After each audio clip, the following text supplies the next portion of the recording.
Bonjour, alors aujourd'hui je vais vous parler de fraction et de partage. Alors c'est quoi un partage? Eh bien par exemple, si vous avez 30 euros et que vous voulez le partager en deux personnes, comment vous faites? Alors vous faites, soit vous faites équitablement, c'est-à-dire puisque vous avez 30 euros, vous le partagez bien en deux parts égales et vous donnez 15 euros à chacun. Soit vous ne faites pas équitablement, et par exemple, vous donnez 20 euros à l'un et 10 euros à l'autre. Alors, est-ce que c'est équitable là? Non. Est-ce que les deux vont être aussi contents? Non. Eh bien, nous, en mathématiques, on n'est pas content non plus si pour représenter une fraction, vous ne prenez pas un partage en parts égales. Vous voyez, mon disque ici de base, et toutes les parts sont égales. Donc ça, c'est un premier point à vous mettre bien dans votre tête.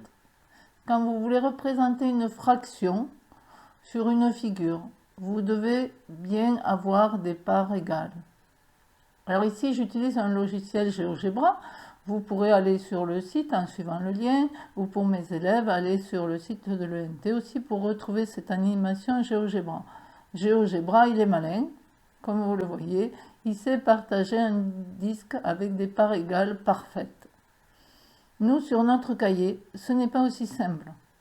Donc, deuxième conseil que je vous donne, si vous devez représenter une fraction par du coloriage, par des partages sur votre cahier, il vaut mieux faire avec des rectangles ou des carrés plutôt qu'avec des cercles.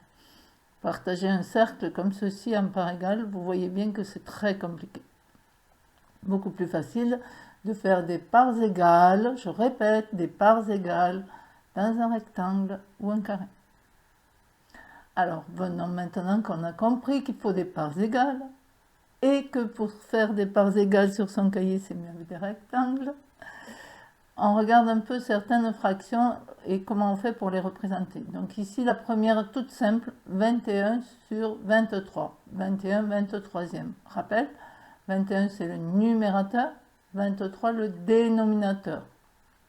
Alors c'est ce dénominateur qui indique combien j'ai fait de secteurs ici, en combien je partage.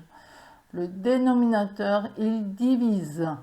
DD, vous pouvez vous rappeler DD, dénominateur divise. Donc ça, c'est le nombre total de parts égales que je dois faire. 23 parts égales. Ça sera toujours comme ça. 23, le dénominateur, ça sera le nombre de parts que vous faites. Dénominateur divise. DD.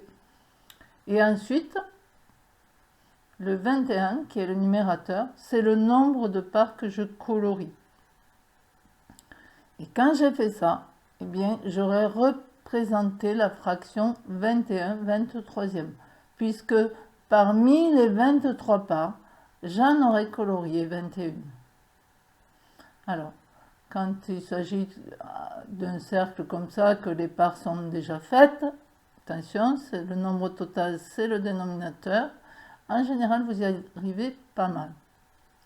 Vous y arrivez pas mal quand le numérateur ici est plus petit que le dénominateur. C'est-à-dire qu'il faut un seul disque ou un seul rectangle pour représenter la fraction. Ce n'est pas toujours le cas.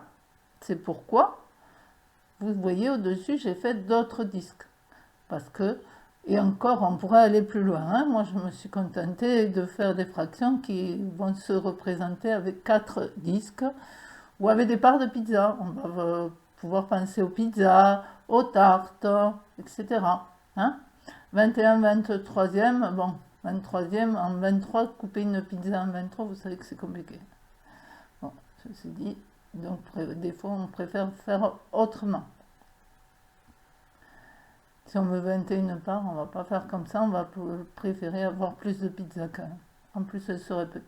Allez, on va essayer donc de regarder ce qui se passe pour des fractions quand le numérateur est plus grand que le dénominateur. Je dois... Alors, voici un exemple, vous voyez, où le numérateur est plus grand que le dénominateur.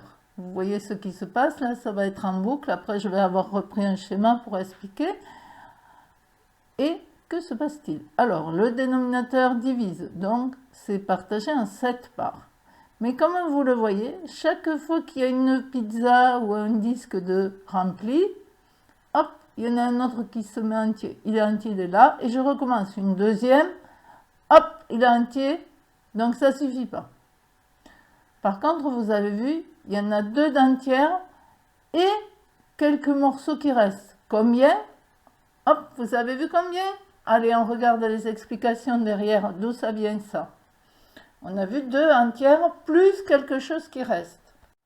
Alors, donc, l'animation continue de jouer derrière, mais je vous ai fait ici, j'ai pris une photo en quelque sorte. Donc 2 entières, et quand j'en ai 2 entières, eh bien, je vois que sur mon animation, qui s'en met 3 de plus et c'est tout. D'où ça vient? Eh bien, alors ça s'écrit comment d'abord? Ça veut dire que 17 septièmes, ça va être égal à 2 par 2 disques, 2 rectangles, 2 tartes entières, comme vous voulez, plus 3 septièmes d'une troisième. Voilà. Si je veux le représenter, c'est ça que ça veut dire. Par exemple, si je parle en tarte, si je veux 17 parts, alors que mes tartes sont partagées en 7, ça veut dire qu'il me faut 2 tartes entières et 3 parts d'une autre. En fait, s'il y a des 7 personnes, c'est un peu comme ça qu'on fait, sauf que pour couper encore en 7, c'est difficile, on ferait un 8, en partageant un 8 à la maison. Et voilà, donc on va plutôt prendre plusieurs tartes plutôt que de faire des toutes petites parts qui seraient très compliquées, et puis les gens auraient fait. Donc, 17 septièmes, 2 entières, et il reste 3 parts dans une troisième. Voilà ce que ça veut dire. D'où ça vient? Mais ça vient de la division euclidienne. Parce que si je fais la division euclidienne de 17 par 7, alors soit avec mes tables de multiplication, hein, parce que 7 fois 2, ça fait 14. Donc pour faire 17, quand j'ai 14, il faut que je rajoute 3. Soit avec ma calculatrice, vous vous souvenez, la touche de division euclidienne, c'est comme la potence que l'on pose. Hein. Hop, le trait et le petit, c'est celle-là. Des fois, elle est sur une touche, des fois, elle est au-dessus de la touche divisée. À vous de la repérer. Vous pouvez vous entraîner. Quand vous faites 17, la touche de division euclidienne, 7, exécuter, égal, calculer ce que vous avez sur la calculatrice, vous obtenez le quotient égale 2, quotient égale 2, et le reste égale 3. Et bien ça vous donne le quotient. En fait, c'est le nombre de pizzas, de tartes, de cercles, de rectangles entiers qu'il vous faudra pour représenter la fraction. Dans le premier cas, tout à l'heure, quand le numérateur était plus petit que le dénominateur, ben, il y en avait 0 entière. Voilà ce que ça veut dire. Ici, par contre, pour 17 septièmes, il y en a 2. Et il reste des parts là. Il reste des parts, donc il reste 3 septièmes que l'on prendra dans une troisième pizza, tarte, cercle, disque, ce que vous voulez. D'accord? J'espère que vous avez compris. On va faire un autre exemple quand même. Alors, 29 sixièmes. Ouh là là, combien il va me falloir de parts entières, de tartes entières, de pizzas entières.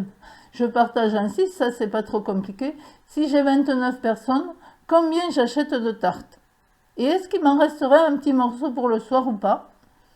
Voilà, par exemple, si je suis gourmande, hein, de tarte ou de pizza, combien j'en achète et est-ce qu'il me reste un petit morceau ou deux pour le soir? Vous voyez l'animation là. Essayez de calculer et de mettre en pause là pour voir qu'est-ce qui reste. Hein, quand on a tout mangé avec les 29 personnes, donc partage en 6, toujours pareil, le dénominateur. Et 29, ça pourrait être le nombre de personnes invitées, donc le nombre de parts qu'il me faut. Voilà, ça représente la fraction 29 sixièmes. Et je vous dis, dans la vie courante, je vais partager, par exemple, si je veux des grosses parts, hein, mes pizzas en 6. Combien il m'en faut si j'ai 29 personnes? Et éventuellement, est-ce qu'il m'en reste une petite part pour le soir? Mettez en pause si vous voulez réfléchir. Réponse arrive. Eh bien, la technique, c'est la même. Je peux faire la division euclidienne de 29, le numérateur, par 6, le diviseur, ou le dénominateur. Diviseur, divise, dénominateur, tout ça, c'est pareil. Ça fait penser à la division. Hein. Diviseur, divise, dénominateur. Donc, je vais faire 29 divisé par 6, toujours pareil, division euclidienne, celui qui représente la potence. Réponse de la calculatrice ou de ma tête, quotient 4 reste 5, de ma tête aussi. Hein. Table de 6, je regarde, 6 x 4, 24 quand même. Combien il me faut pour arriver à 29 quand j'ai 24? Je rajoute 5. C'est pas trop difficile là, de les faire dans sa tête non plus. 6 x 4, 24, plus 5. Voilà, donc ça veut dire qu'il me faut 4 tartes ou pizzas entières et 5 parts de l'autre. Donc vous voyez, en fait, donc combien il en reste? Si, donc 4 entières et 5 parts de l'autre. J'en achète donc 5 et effectivement, il me resterait une part pour le soir. Hein, puisqu'il y en a 5/6 qui vont être mangés, il va en rester une part pour le soir. Si on n'est pas trop gourmand et si on est seul, ça va. Alors, j'espère que vous avez compris. Déjà, comment on trouve pour représenter une fraction à l'aide de figures. Hein, donc, cercle, rectangle, carré, tout ça, c'est pareil. Hein. Si c'était des rectangles, hop, ils se remplissent. Et les 6 parts de l'autre rectangle, je les mets là. Pareil, sauf que sur votre cahier, c'est plus simple, les rectangles. Et n'oubliez pas des parts toutes égales. Sinon, ce n'est pas équitable. Pensez aux euros du début. Quand on veut faire un partage équitable, les parts sont égales. Donc, pour représenter une fraction, il faut que les parts soient égales. Et pour trouver combien de figures complète il me faut, je peux utiliser la division euclidienne. Au passage, on a vu aussi la décomposition d'une fraction en un nombre entier plus une fraction dont le numérateur est plus petit que le dénominateur, hein, puisque ça représente ce qui va rester. Donc toujours le numérateur sera plus petit que le dénominateur, c'est-à-dire que ma fraction est plus petite que 1. Vous voyez, elle n'est pas complète, celle-là. 5/6, elle n'est pas complète, elle est plus petite que 1. Important pour la suite aussi. Allez, j'espère que je vous ai un petit peu aidé et que vous pourrez suivre l'animation, hein, comme je vous ai dit, en allant sur le site GeoGebra ou pour nos élèves sur le NT. J'espère vous avoir aidé. Si ça vous a plu, vous pouvez cliquer sur j'aime. Allez, à bientôt, bon courage!